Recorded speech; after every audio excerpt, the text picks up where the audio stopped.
The chains of habit are too light to be felt until they are too heavy to be broken. Warren Buffett.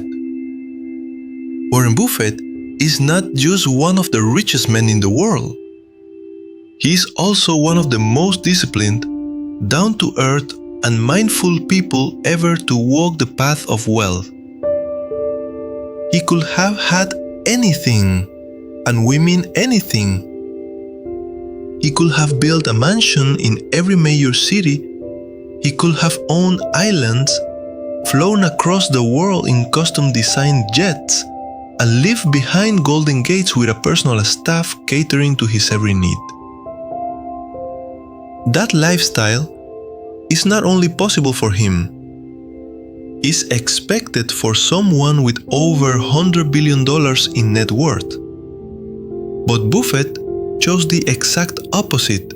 He still lives in the same modest house in Omaha, Nebraska that he bought in 1958 for just $31,500.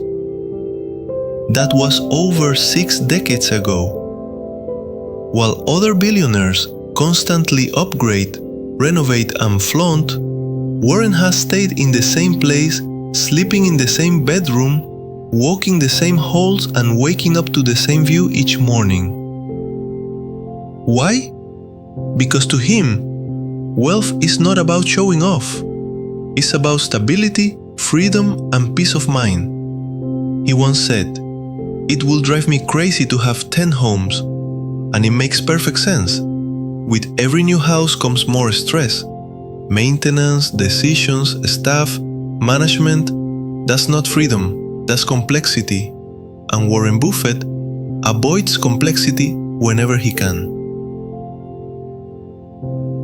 Most people think wealth is a stage to perform on.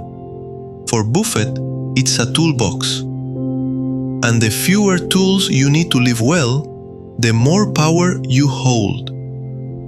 For years, he drove a used Cadillac, not because he couldn't afford something nicer, but because it worked. It got him where he needed to go. His car was never a fashion statement. It was a vehicle, nothing more. He didn't buy his first private jet until he was 76 years old, and when he finally did, he named it the Indefensible, almost as if mocking himself. He knew it was a luxury, not a necessity, and he never let his wealth define him. Most of us associate wealth with indulgence, expensive clothes, fancy restaurants, luxury gadgets, but for Buffett, wealth means control over your time, freedom from pressure, and room to think. Every morning, he stops by McDonald's for breakfast, not because he can't afford better, but because it's simple, fast, and familiar.